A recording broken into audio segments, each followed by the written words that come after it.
On the show with me today, I have Adrian Tan, author of the Amazon bestseller, No More Bosses, The Journey to Sustainable Self-Employment. It's a book that speaks to so many people who've built strong corporate careers, but are starting to wonder what life could look like beyond the 9 to 5. Adrian is the founder and fractional marketing lead for HR Techs at Marketing Sumo, and he's been recognized as one of the top global influencers in this space. He also hosts the Adrian Tan Show, where he interviews some of the most forward-thinking voices shaping the future of work. And before all that, he co-founded an award-winning recruitment business and was named HR Entrepreneur of the Year by the Singapore Human Resources Institute. So, Adrian, quite the introduction there. And thank you for being here. Thanks, Niluka. Thank you so much for having me. So you've had such an interesting path from corporate to startup to corporate again, and now back to entrepreneurship. What have been some of the most defining moments for you along the way? For example, I know you had a conversation once with a previous boss, didn't you? Yes, I did. But to your question, I think the defining moment actually keep appearing over and over again. And it is the fact that I am very much unemployable. I tried so many times. I gave myself so many chances, but it just doesn't work. And I think someone said this to me before. If you try it once and it doesn't work, it might be a fluke. But if you try many times and it still doesn't work, then probably there's a pattern that you may want to recognize. Interesting. And tell me about this moment, because I know it's on your LinkedIn bio where you were almost called out. I think you were building your LinkedIn personal brand while in corporate, and someone had a conversation with you and said, "What's going on here?" Can you just elaborate a bit on that? Sure. Actually, that was the foundational period that led me to the current stage I'm at today. So it happened during my last job. I have always been writing on LinkedIn, but of course, as time goes by, I become more and more vocal on the things that I stand for. And this particular instance was a case of, it's not even a post, it's a comment that I made on a friend's post because he was bullied in a business setting by another institution as he was trying to do some things. So he was really pissed about it and he put up a post. And as someone who was bullied in secondary school or high school, I'm very anti-bullying and I commented about that. But my previous employer, being a quasi-government body, is somewhat like a partner to the company that I was ranting about.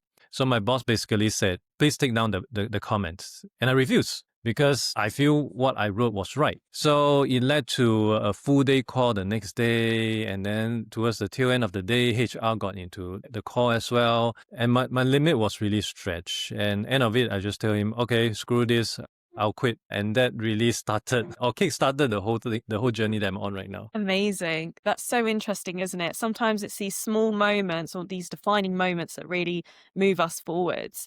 I'm really curious to know why you went. So at the start, you went from corporate to entrepreneurship. And then I believe you went back into corporate for a little bit. And I think that's really interesting because a lot of people think as soon as I leave corporate, that's it. I'm never going to work again.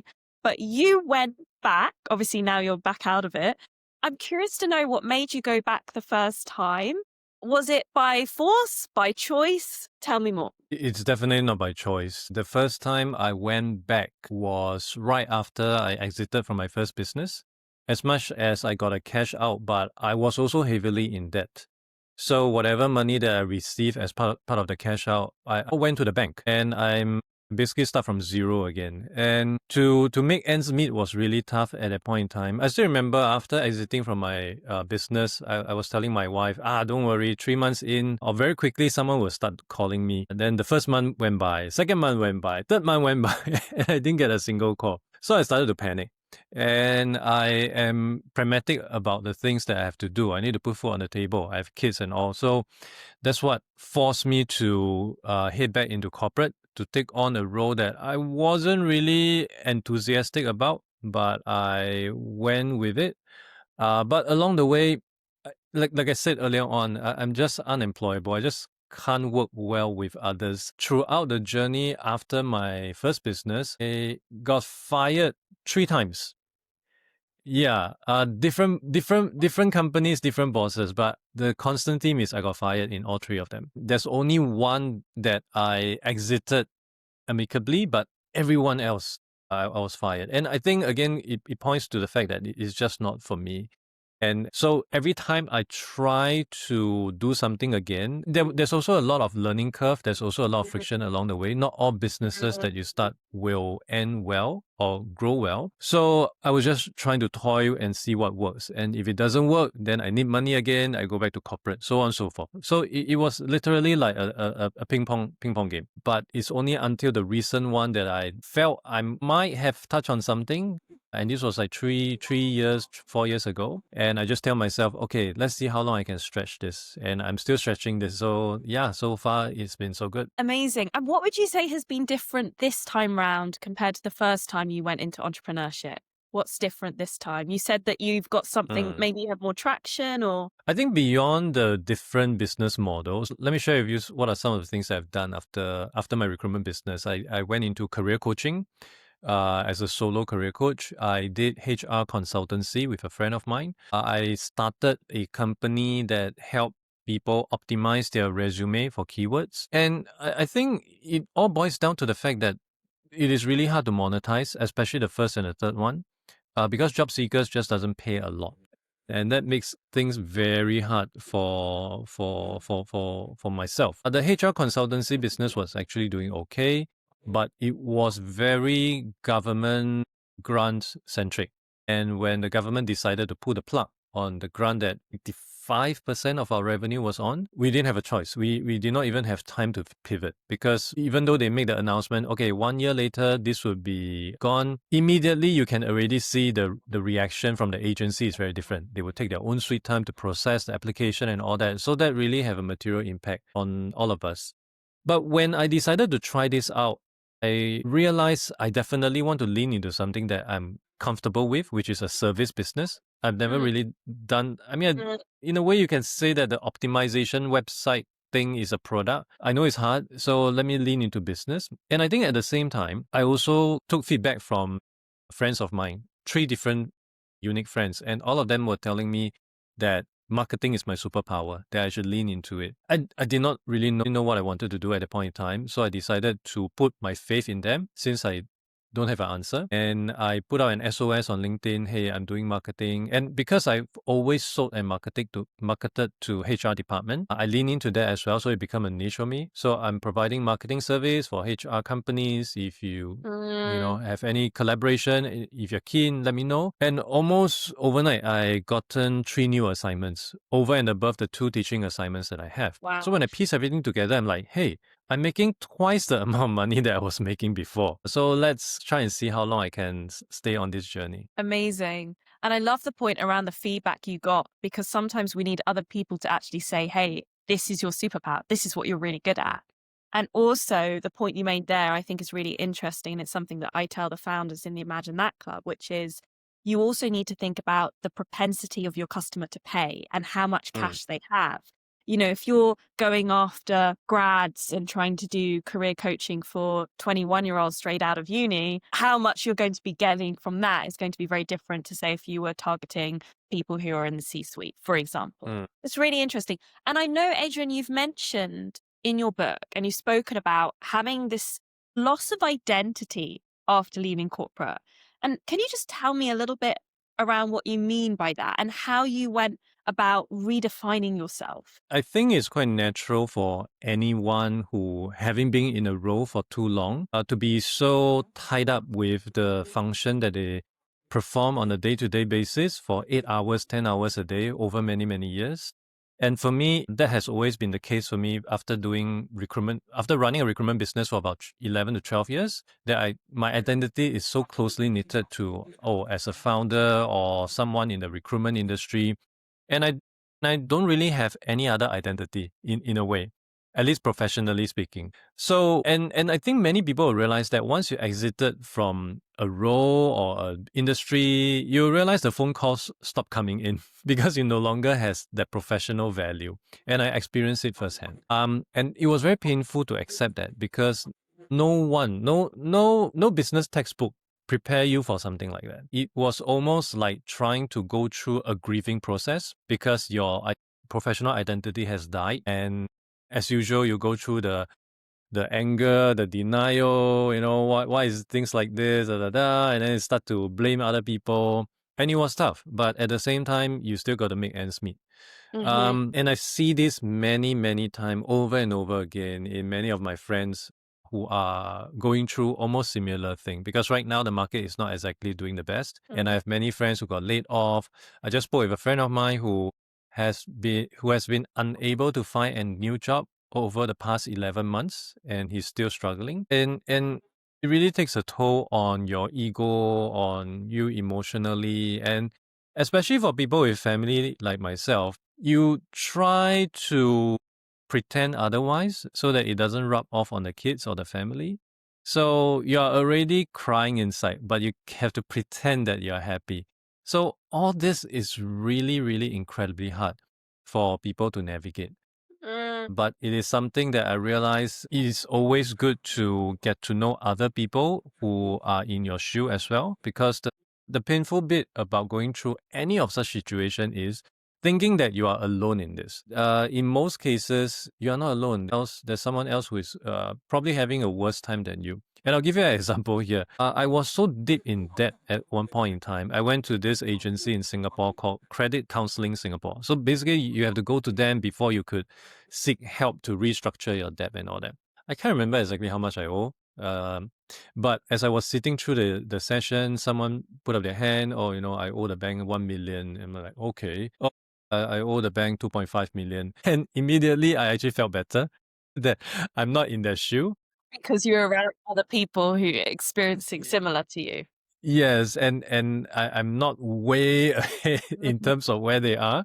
So I think there's a German word for that, which I do not know how to pronounce, but basically your happiness is derived from the suffering of others. Maybe in a negative way, that's how it's being perceived. But in a way, it helped me to understand actually we are all here trying to get out of the same situation, that you're not alone. And I think that is very important for you to keep your head up and take that step forward, because the alternative is really dire, right? You could just end it right there, and it's not something that I would suggest for anyone to look at straight away. You want to be mindful that there are others out there who've been there, done that, who could even give you the shortcut Exactly. on how to get out of that situation. Yeah, it's really interesting. It's one of the reasons I created the club, because I see that a lot of founders come from corporate and they lose that sense of belonging. Because when you're in corporate, you have the company and your colleagues, and it's that sense of belonging and community. And then when you become an entrepreneur, you actually lose that. And that can create a sense of identity loss. It's really interesting. So your book, No More Bosses, was published last year by Penguin. Congratulations. Thank I'm you. really curious to know what inspired you to write it, and what are the main points that you found writing that book?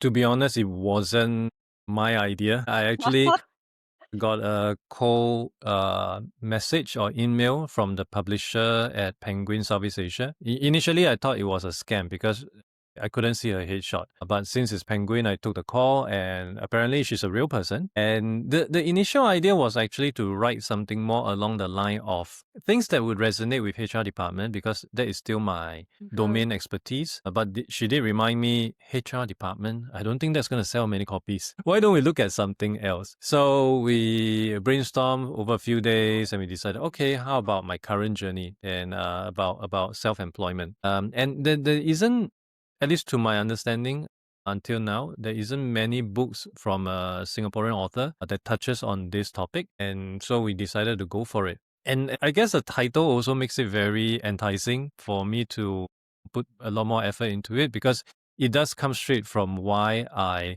decided to leave my previous job or previous jobs to begin with, because you don't have a boss to deal with. Although I must add a disclaimer, once you go independent, you realize your customer are your bosses.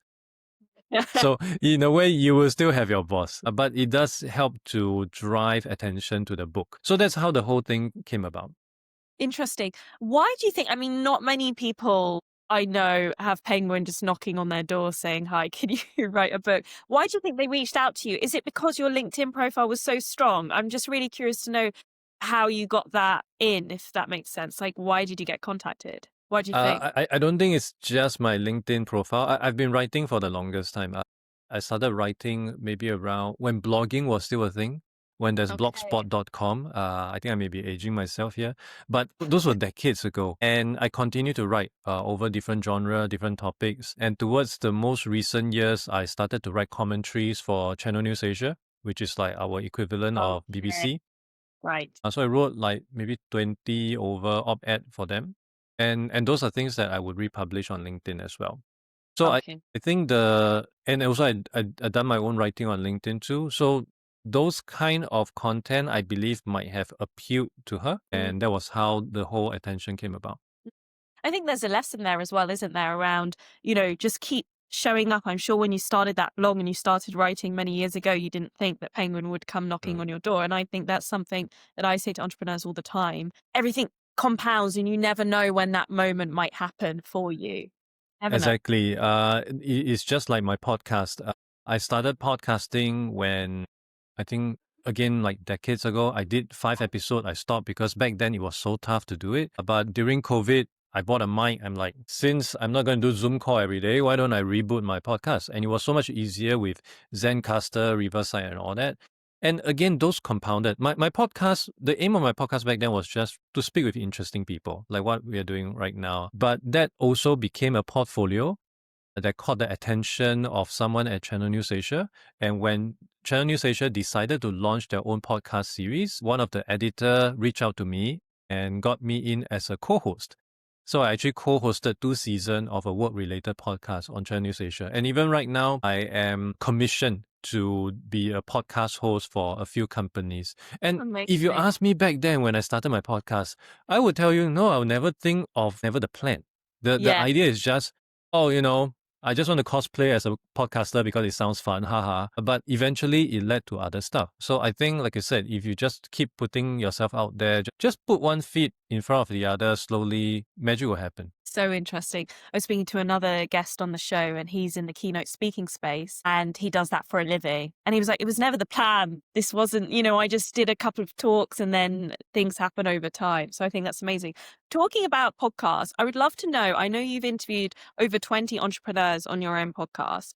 And obviously the audience watching this now are those who are either entrepreneurs or thinking about it or interested in starting a business. From the conversations you've had, what principles or patterns have you seen from those who have successfully built something for themselves? That's a great question. I did distill it down to about 8 different elements, but maybe I can touch on a few here.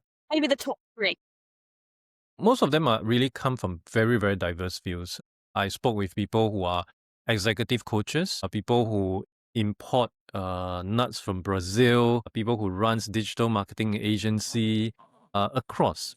And I think there's some of the success factors that I can really attribute to each and every one of them is they don't overthink. Yeah, they will just go out and do it and try it, which in reality in Singapore setting is a bit tough because we are so book smart. We are taught to overthink, overanalyze everything. We got to make sure we have straight A's for everything before we bring it out to the market. It actually worked against how the education system teaches us. For many people that I've spoken with, they are not natural book smart people, but they are doers. They are able to take whatever they have on hand and try to turn it into a business. And I think that in itself really helped them to move things forward. As I think it was Mark Zuckerberg who famously said before, move fast and break things. And also the other thing is done is better than perfect. So if you can just keep doing it, the market will tell you whether it makes sense or not. Like in my case, I tried career coaching. Market tells me no. I tried the consultancy. No. I tried the optimization website. No. So you just got to keep doing it over and over again. And this also brings me to the next point. For many of them, it is not their first rodeo. It is always their subsequent rodeo. Because the truth of the matter is no one in this world, whether it's your first job, your first relationship, your first house, nothing will last forever. That includes your first business. And if you can accept that and understand that, then it is easy for you to realize that whatever that you have picked up, even if it fails, will just build up on the experience that you have so that you can do a better one next time. I think it's the character Loki in Avengers Endgame that said this, and I always remember it fondly. So Loki wanted Thanos to bring him to Earth, And Thanos said he's a failure. And Loki replied, I regard experience as experience. It always reminded me of what a lot of my fellow peers go through, because a lot of times you just have to build up the reps. You cannot expect to go to the gym first time and bench 80 kilogram or 100 kilogram. It just doesn't work that way. And the third thing I believe that really work well for many of the entrepreneurs I've spoken with is although some of them, a large portion of them are solopreneurs, you can't really function alone. And it is something that I learned the hard way as well. Interestingly, when I decided to start looking for a job after my recruitment business, one of the criteria I gave to myself is I don't want to deal with people. I just want to deal with technology, because in the recruitment business, it's just salespeople, and salespeople, most of them are prima donna. It's very hard to manage them, especially if they're performing. So being an introvert, I find myself always spent at the end of every work week or work day, trying to speak with them, trying to manage them. So when I decided to go into tech, I was so happy. But then I also realized, end of the day, you still got to deal with people because within an organization setting, you still got people that you got to deal with. And that is something that I finally realized. And even in today's setting, as much as I am quite solo in the things that I've done, the relationship that I built, the people that I got to know really helped provide me with that list of the kind of business that I'm working on right now. Because without those connections, without those people that I know, I don't think the business will come to me that easily. Interesting. So you don't necessarily mean hiring team members. You more mean having a strong network and having people to pull on. That's so interesting. I think also what you said as well around taking action, because if you're used to, especially in a corporate environment where there's lots of revisions, you have to go to so and so, get sign off, then you iterate, and everything takes so long. I think you're right. In entrepreneurship, from what I've seen, if you can move fast and learn and don't be afraid to pivot. If you're working on something and it's taking years and you're not seeing any traction, probably you need to just have an honest conversation with yourself. A friend of mine who used to work in Google shared a joke with me that to change a button in Google, you need 12 signatures. Crazy, crazy. It's true though, right? Like we say, I remember my days at KPMG Big Four.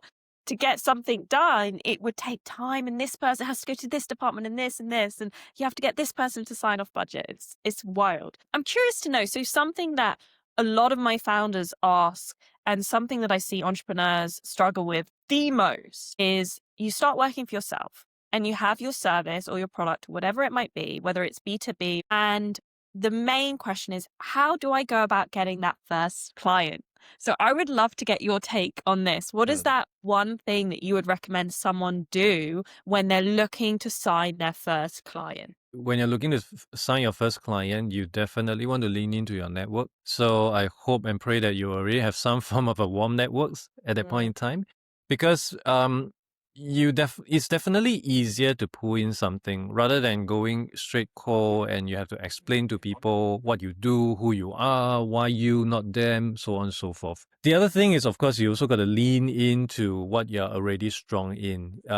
If you are in the finance space, and you want to become, say, a fractional finance leader, that makes sense. But if you want to do marketing right now, that's going to be very challenging. But back to your question, I think trying to tap on the existing network that you have, the LinkedIn connections who may be in the space of your target audience, those would definitely be the first area that I'll go to. It worked for me. I mean, I only use LinkedIn to publicize SOS that I'm going independent and all that, and it caught the attention of people out there. But of course, maybe if we were to take a step back, you want to start with a LinkedIn profile to begin with, and I also want to highlight success doesn't happen overnight. I have been writing on LinkedIn, working on it over the past decade. And think of it in a way that I'm literally putting a 10 cent away into my piggy bank every day. And when I want to cash out, I have money in the piggy bank.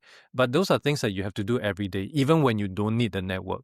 So network has to be built. So if you're sitting on the fence, you are still not sure you want to do this yet, you still want to start building your network first. Start talking to people without any intention, just to get to know what's working for them, what's out there. And that's how you can start building your network in a very realistic manner. I love that. That's awesome. Let's talk a little bit around culture. I know that you're from Singapore originally. I'm half Sri Lankan myself. I think in Asian countries, there is a sense that entrepreneurship is even more risky than it is. How did you go about managing that judgment? Did you feel any judgment from your peers who were perhaps staying in their 9 to 5? What was Mm. that like culturally for you going into entrepreneurship and saying, I'm going to do my own thing? Culturally, I think it is getting more and more accepted nowadays. Because, of course, it's very different compared to my time. Having grown up in an Asian family, my mom would always be like, why don't you just go and find a full-time job? Why are you doing this entrepreneurship thing? It's very common. But I also realized one thing, that you only have one job in life. That is to disappoint as many people as you can so that you don't have to disappoint yourself. And for me, that was to start my business back then, and I persevered.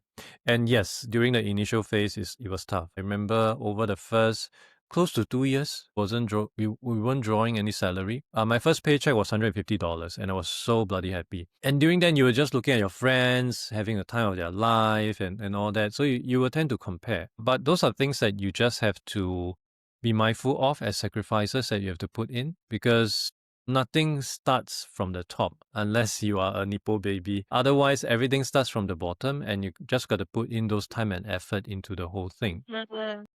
And I think that also, of course, helped one to build up a lot of resilience along the way. But I think overall, right now, the situation is much better. You have government support and all that kind of stuff. Of course, there's still no safety net. But if there is really something that fascinates your interest, I think I'm reminded of something that a friend of mine said, and I highlighted this in chapter 2. He was in one of a big consultancy company. He was running the APAC office. And he had 3 young daughters at that point in time. But he decided to throw in his resignation letter and start a startup. And I asked him what motivated him to do this. And he told me about this thing called regret minimization framework. It's something that Jeff Bezos did when he was deciding whether to start Amazon or not. So he basically asked himself, would I regret 10 years from now if I look back and I did not start this startup? And he said the answer is yes, I would regret. So I decided to screw it, I'll quit and I'll go on this new journey. So I think that's also something that people want to ask yourself. Would you have regrets about starting this? That's very important. Absolutely. I love that. I had similar actually when I left London to work for myself and I worked from anywhere. I thought if I stayed on this same path I'm in now in corporate in 5, 10 years' time, would I regret not doing anything? And the answer was Mm. yes. And that propelled me forwards. I love that.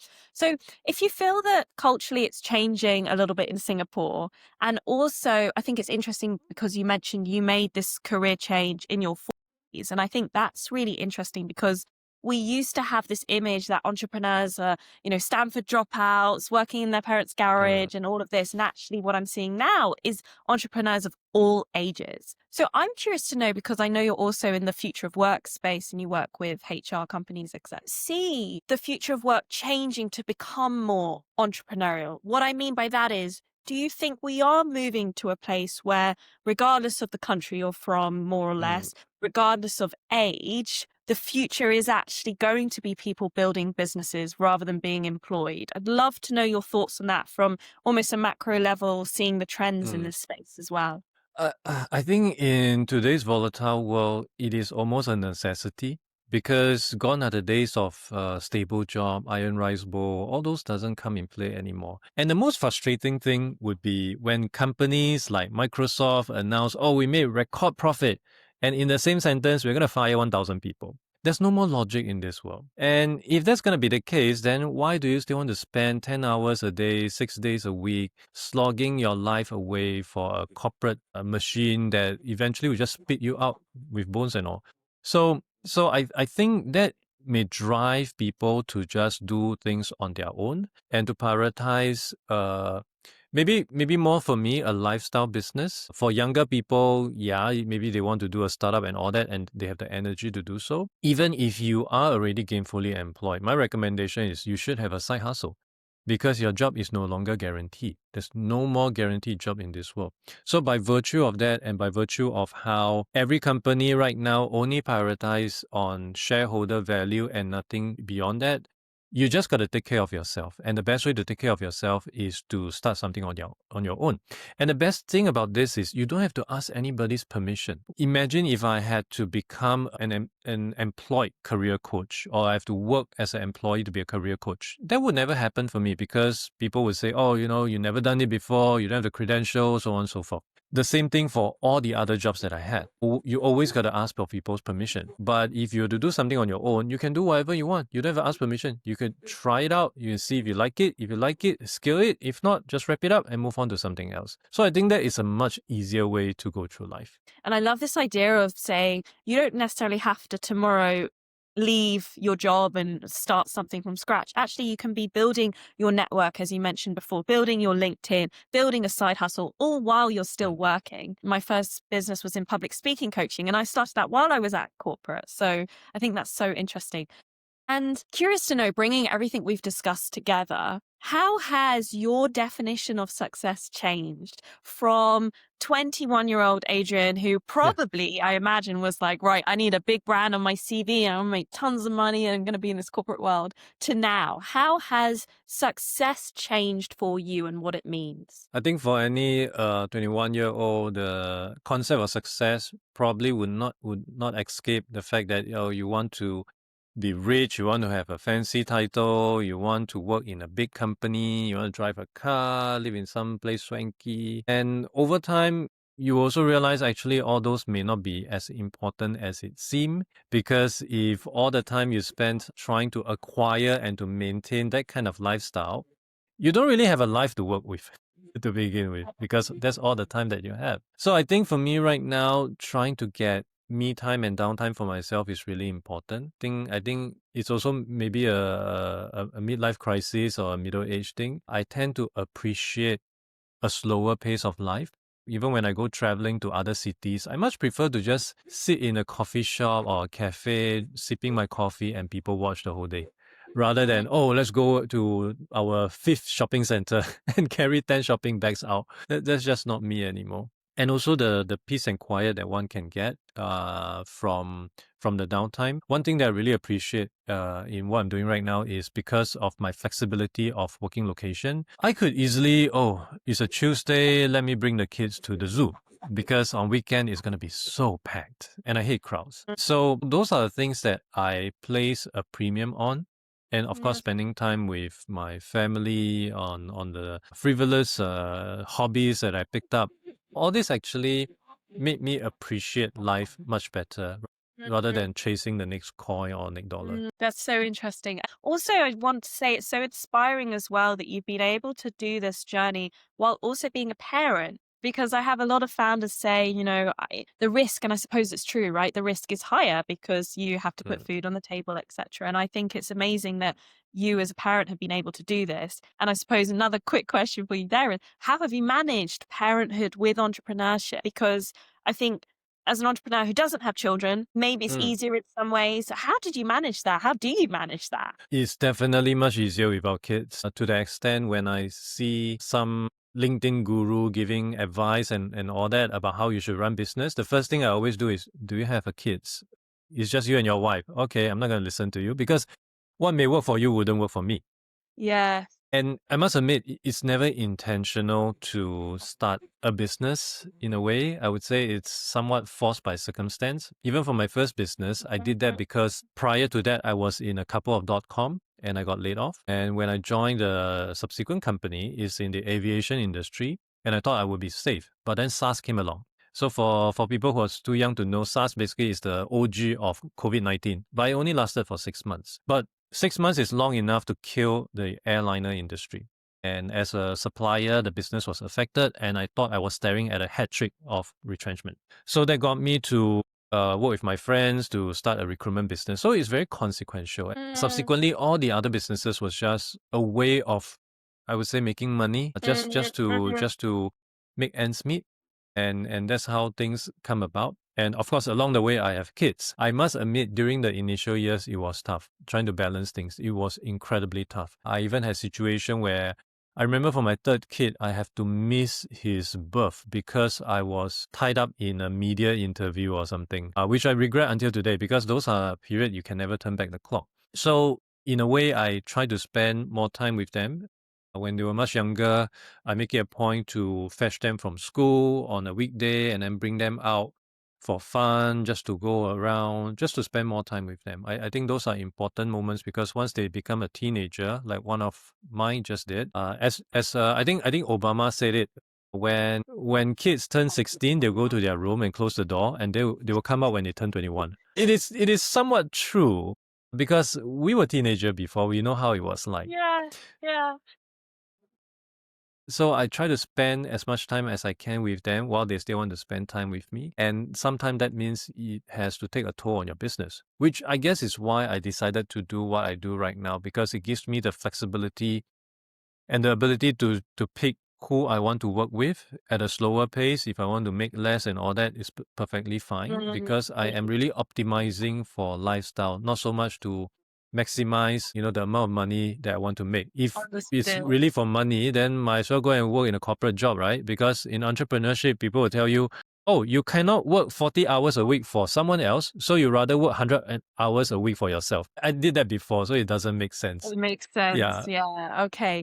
And I think something that I've taken away from today as well in your story is how it's almost like, as you said, I'm virtually unemployable. Every time I tried, you were fired or laid off or whatever. And yet at the same time, your journey to entrepreneurship and to the position you're in now has also been from an inner voice of, I need to follow what is right for me. It's almost like some of it has been through circumstance, but some of it has also been very much you being able to carve your own path and saying, I'm going to do this. So to end these episodes, I have these quick fire questions that are very quick and that you haven't seen. And I'll just go through them. So the first one is one word to describe your career Messy. in a good way, I think. A book or a podcast that has changed your thinking. I would lean to the Tim Ferriss podcast because it really has a lot of nuggets of wisdom. Tim Ferriss's podcast. Okay. A daily habit that you swear by. Gratitude journaling. Interesting. A second guest to say that. And finally, this show is called Breaking Boundaries. What boundary do you want to break next? It may seem very insignificant, but I'm hoping to break my brown finger boundary because I just couldn't garden to save a life. Wow. So more so on my hobby side, I hope to be one of those people who can have their Midas touch when they touch every plant. Amazing. Going into gardening. I love that. Thank you so much, Adrian. This has been a really inspiring discussion. I feel like we've covered so much. If anyone watching this now wants to learn more or follow you, where should they go? They can start with LinkedIn. It should be easy to find me. And I'll have all the links in the description as well. Thank you so much. Thank you so much.